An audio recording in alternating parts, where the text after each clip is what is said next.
what was going on when that happened.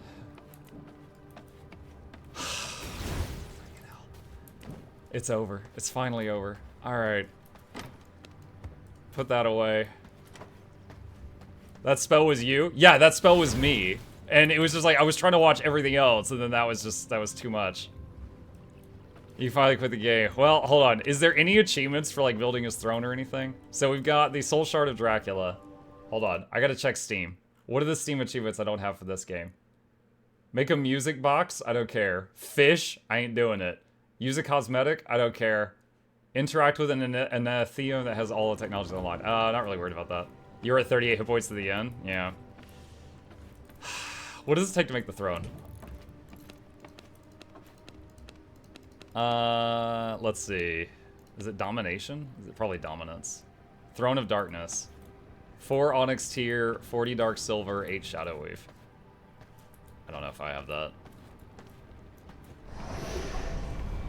Listen to a music box that take 2 seconds? No, that's how little I care about Steam achievements.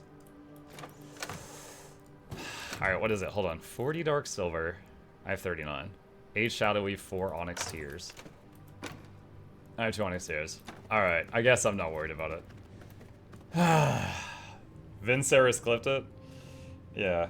Dude, how many debuffs did we have at the end there?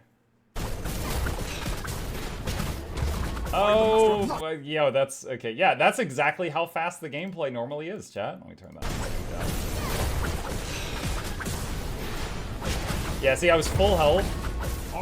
Oh, another thing I had to do is during the fight, if you look, whenever I used a spell, there was a 50% chance it would not go on cooldown. So I was not able to have a feel for what spells I had available at any given time, right? It wasn't like I could use block 1, block 2, dodge, block 1, block 2, dodge. Sometimes it was block 1, block 2, block 2, block 2, block 1, dodge, block 1, block 1. It was, so every time I used a skill, I had to get in the habit of glancing at the bottom right to see what was available for the next emergency. I had to do that as well. So if you look down here, both are up.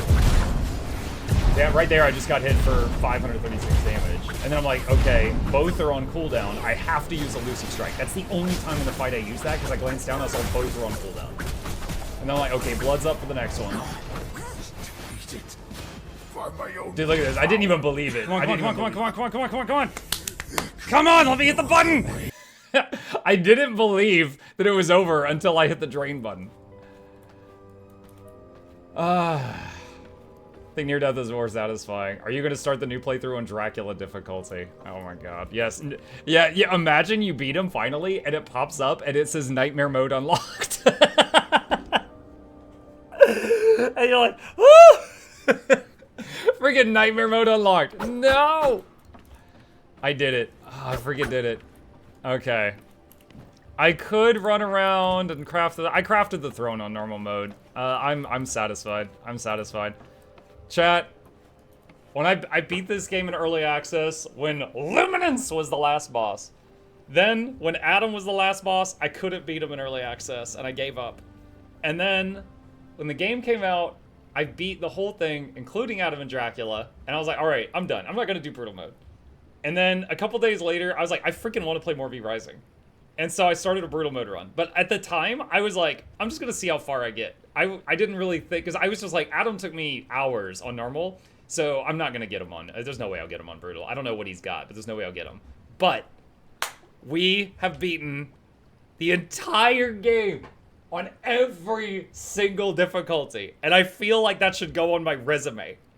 That fight took me more time than some Elden Ring fights. Now, it's not the same type of challenge. I'm not saying, oh, this is as hard as a Souls-like. It's absolutely a different skill set. But holy crap. That, for me, some of these fights were tougher than Elden Ring bosses. That was crazy. Oh, man. Ha ha ha ha ha ha ha ha. Feels accomplished. And, yo, shout out to you guys who watched me bang my head on that boss for 7 hours. I hope y'all enjoyed the struggles. Just to wrap up the, you know, we have a tradition on this channel. Whenever I say that I am done with a game, which I'm done after this, we do a little review time. Now, I actually released a review of V Rising, like a properly edited one on my YouTube channel, this morning. So that is available if any of you are interested in that. But I'll give you the TLDR right now. This game, going into it, definitely wasn't what I expected. Because of the camera angle, I originally thought it was going to be like an ARPG. You know, like Diablo, Last Epoch, Grim Dawn, Path of Exile, that kind of thing. But really, the camera angle is the only similarity. You know, you don't level up. You just kill bigger monsters, get good, use their abilities and their loot to make better gear and keep going. In that way, the closest thing to this game that I could think of was Terraria. You know, you don't level up, you just keep getting better skills, or like better equipment, and you get better. That's it. And then, you know, you get like item level, and basically that's it. And at the same time, you can build like a sick castle and stuff like that. So it wasn't what I expected, but it was still really freaking cool. You know, it's some similarities to games like Valheim, so you can go around and mine rocks, chop trees, and build. And the first time I played it just like the true experience that they meant. And there were some features I hated, but I love the fact that the company allows you to turn them off. For example, by default, you cannot teleport while holding items. Valheim had that too, but you could turn that off in your game settings. I freaking turned that off on my second playthrough and ever since then. I was more interested in the boss fights than the farming. I didn't mind the farming, but I didn't want to devote tons of time to it. So I was able to turn up, like, how much wood do I get from chopping down trees and stuff like that. I just tripled it, just to reduce farming time. So there's a lot of customization, you know, and you've got your solo PvE experience, your group PvE experience, co-op, and you've got your PvP experience. So there's a lot of stuff there for a lot of people. I think they did a great job with the sound design in the game, with the graphics, you know, like all the little cues on Dracula, I could use those cues. Like when he, you know, when Adam said certain things, he was about to do certain abilities. When Dracula made a certain sound, he was about to do a certain attack, and you could rely on that. It was dependable, and I greatly enjoyed that. Also, I will, just a random plug, GeForce Now. I did a sponsored stream for GeForce Now recently. I beat Brutal Simon Belmont while playing on GeForce Now. For any of you who might be interested in that product, this game runs really well on their servers, so you can play it through that. Just throwing that out there for anyone who cares. I like the customization. I hated that I had to copy a common build for that final fight, but after 7 hours, I was like, all right, it's time to put down my pride and just copy someone else's build. I don't usually like doing that. But for most of the game, you can very much use what you prefer. If you love chaos magic, or you love unholy magic, or you love illusion magic, you can really use what you favor with some rare exceptions. And then also there's different weapons as well. Like I use slashers on the final boss. There's so many videos of people using greatsword or pistols, you know, stuff like that. There's lots of different ways to do that. So I like that it's got some customization. Even the armor sets, there's like basically 4 main different stat types for the armor. Again, there's some similarities to Terraria. You've got your mage armor, your ranged attack armor, your melee attack armor, your summoner armor, stuff like that.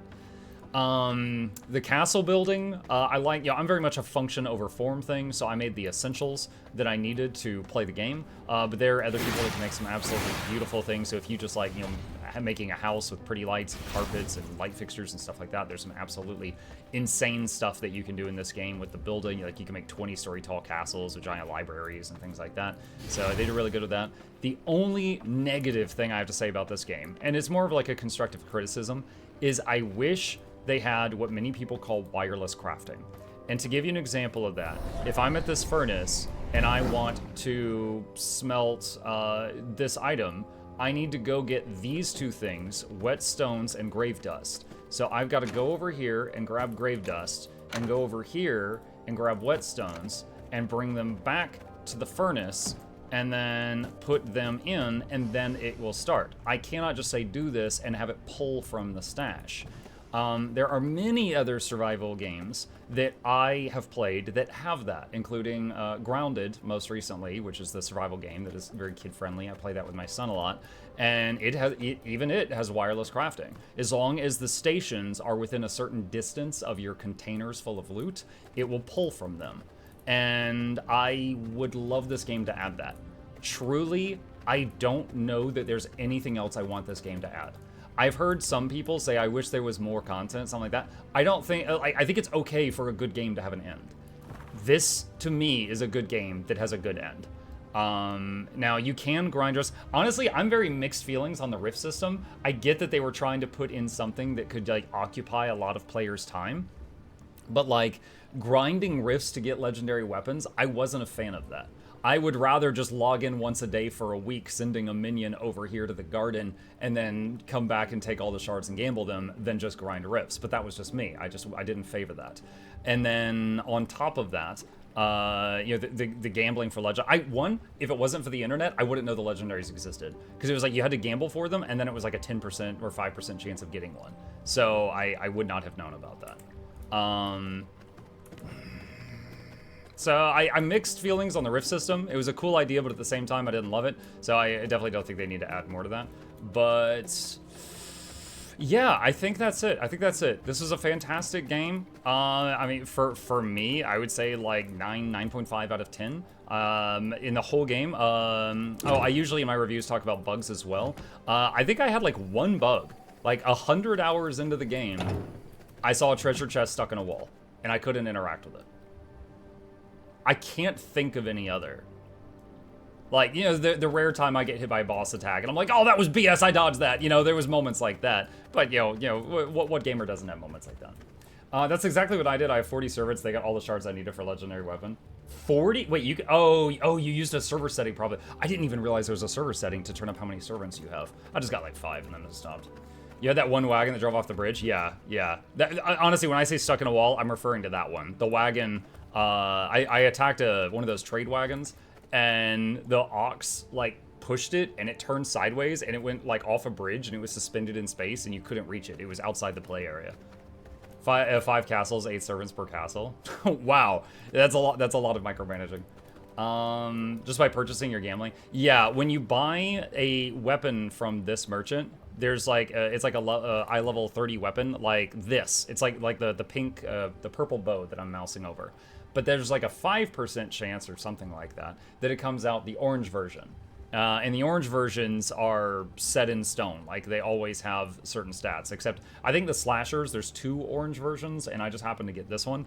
But, like, the whip is Simon Belmont's whip, the Morning Star, that has, like, the flaming attack on the end. You have to be careful, because it leaves fire on the ground, and you could move into it and then get set on fire.